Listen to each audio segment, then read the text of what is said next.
Hello guys, मैं हूं संतोष जावरिया और आप देख रहे हैं अनुपम एजुकेशन चैनल।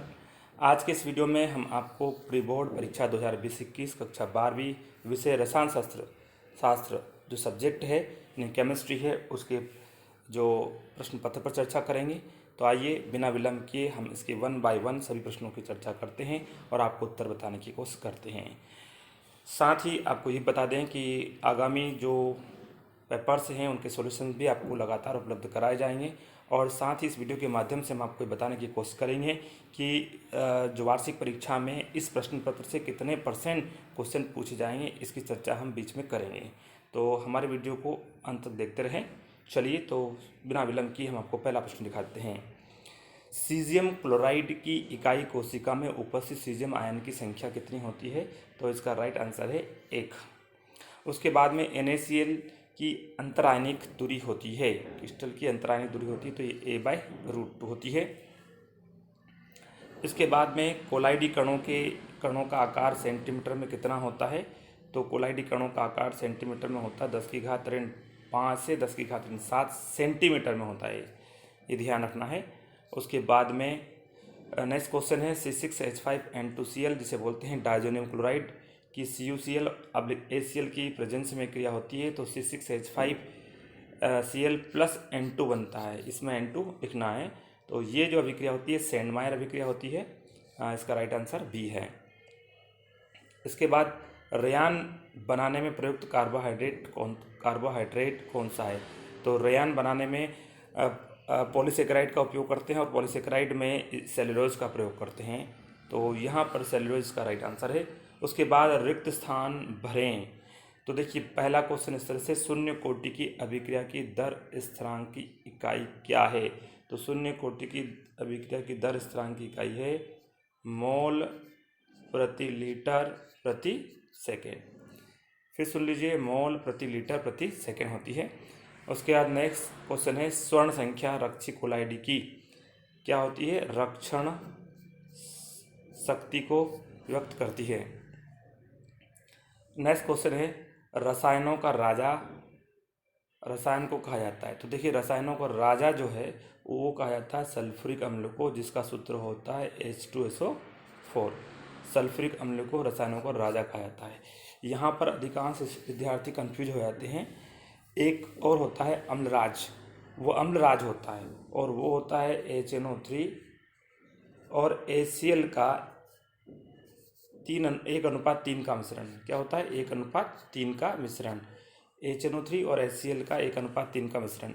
लेकिन वो अम्लराज कहा जाता है तब तो आपको HNO3 और HCl का 1:3 का मिश्रण लिखना है, और रसायनों का राजा दिखा जाता है तो सल्फ्यूरिक अम्ल यानी कि H2SO4 होता है। उसके बाद में चलते हैं प्रथम संक्रमण श्रेणी। धातु के अतिरिक्त शेष सभी धातु मानक अपचन विभव का मान ऋणात्मक होता है। तो देखिए ये होता है कापर। प्रथम संक्रमण श्रेणी जो होती है उसमें कापर के अतिरिक्त सभी जो धातुएं होती है उनका मानक अपचन विभव जो होता है वो नेगेटिव होता है, ऋणात्मक होता है।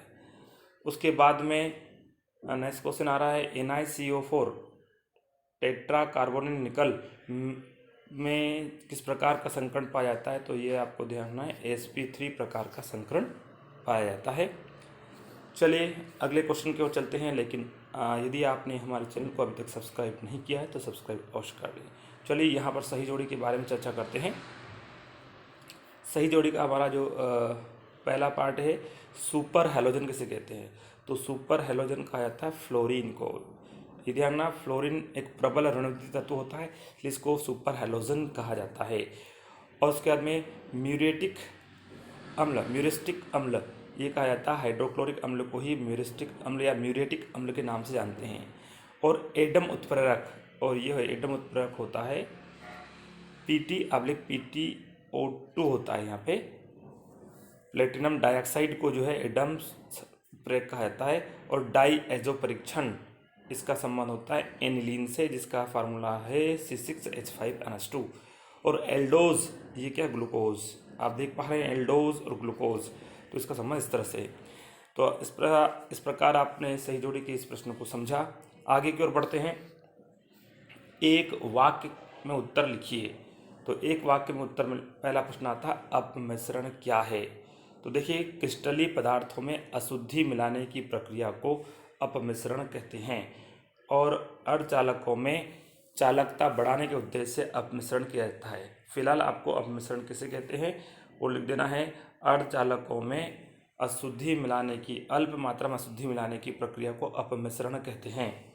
उसके बाद आता है त्रिज्या अनुपात का मान 0.533 होने का पर समन्वय संख्या कितनी होगी।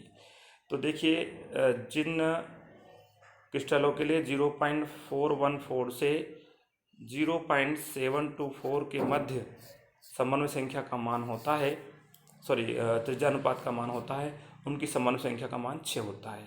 तो ये जो वैल्यू है इसके बीच में आ रही है, इसलिए इसकी समन्वय संख्या कितनी होगी, 6 होगी। तो इसका राइट आंसर कौन सा है, 6। और उसके बाद में विशिष्ट अभिक्रिया दर किसे कहते हैं। तो देखिए, अभिक्रिया दर का जो समीकरण होता है वो इस तरह से होता है, आप लोग जानते हैं। ए और बी मान लीजिए अभिकारक है और यहाँ पर मान लीजिए एक्स और वाई, ये क्या अभिक्रिया में जो सांद्रताओं पर लगाई जाने वाली घातें हैं।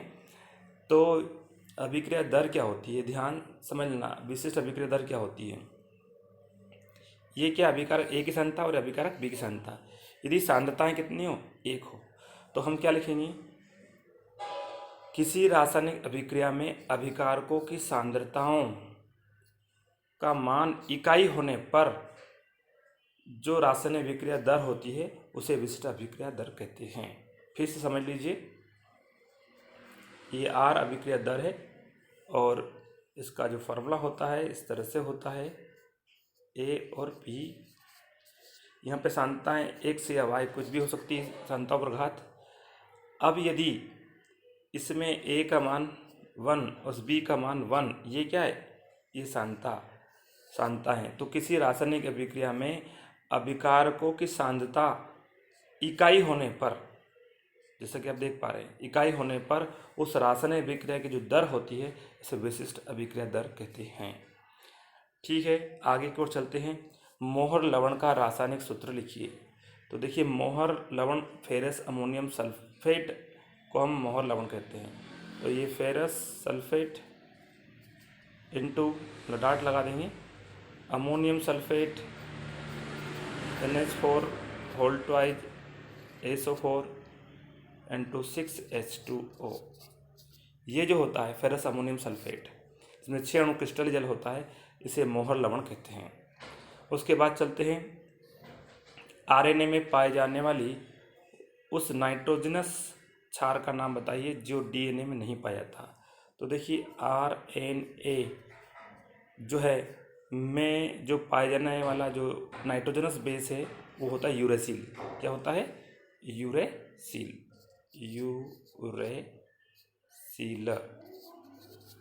तो आपको राइट आंसर इसका ये मानना है। आगे की ओर चलते हैं। इसके अतिरिक्त इसमें 2 अंक के प्रश्न इस तरह से पूछे गए थे, जिन्हें आप देख पा रहे हैं। और आपको ये बताते हैं कि ये जो क्वेश्चन हैं ये आपके लिए गाइडलाइन का कार्य करेंगे और लगभग इस क्वेश्चन पेपर से 50% जो क्वेश्चन हैं वो वार्षिक परीक्षा में पूछे जाएंगे। वैसे तो जो ऑब्जेक्टिव क्वेश्चंस जो हैं उनके बारे में कुछ नहीं कहा सकता, ऑब्जेक्टिव क्वेश्चन कुछ भी पूछे जा सकते हैं, लेकिन दीर्घोत्तरी और लघुत्तरी जो प्रश्न हैं 2 अंक 3 और जो 4 अंक और 5 अंक के जो प्रश्न हैं वो इस क्वेश्चन बैंक से और उस प्रश्न पत्र से आपसे पूछे जाएंगे।